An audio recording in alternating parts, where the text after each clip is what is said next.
The Urim were little more than savage animals when the giants first appeared from the sky.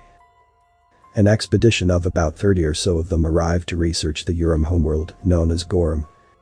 Naturally, the Urim were afraid of them at first. Even the mightiest Urim warrior was like a child before the giants, and it took 5 Urim to match even one of them in terms of physical strength. However, the giants seemed to be peaceful, as they did not harm the Urim in any way. Quite the opposite, as a matter of fact. The giants would dispose of any predator threatening Urim in his vicinity with fire and thunder. Naturally, it didn't take long for the Urim to start flocking around the giants. At first, the giants treated the Urim like pets, but eventually they recognized their intelligence and started to think of them as part of their own race. Over the years, they slowly taught the Urim how to speak and read their language, as well as how to use tools and domesticate animals. This outside assistance meant Urim culture and technology advanced by centuries in a few decades, as the giants proved to be incredibly efficient tutors and the Urim, excellent students.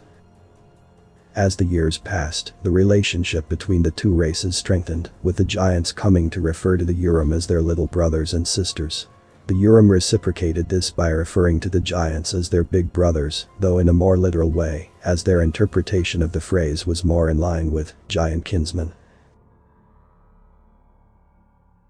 This happy coexistence was not to last forever though.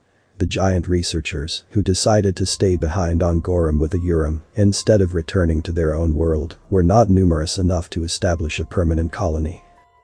Their numbers slowly dwindled over the decades, until there was just a single-age giant left. Obviously, the Urim were upset about the inevitable loss of their big brothers, but the giant reassured them that they would meet again in a place he referred to as the other side.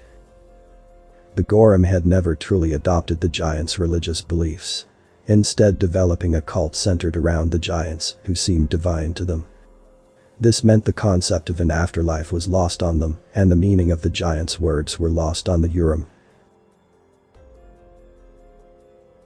As this outcome was inevitable, the giants had prepared for it by recording what knowledge they had for the Urim. Along with the staggering amount of data they left behind, the giants also left a message. This message became an obsession of the Urim and would be the driving force behind their culture for the centuries to come.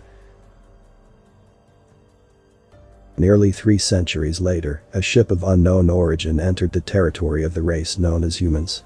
It was of unmistakably human design, yet there was something off about it. Emblazoned on the side of the vessel were the words, "Other Side." Several attempts at communication with the vessel were made, all seemingly ineffectual. When it seemed all means of contact had been attempted, the unknown vessel sent out a signal in Morse code. The message the surprised humans received was in plain English and read, "Hello, big brothers. It is good to see you again." Author's name and the link to original text is in the description. Consider tapping the thumbs up and pressing the subscribe button if you enjoyed this video.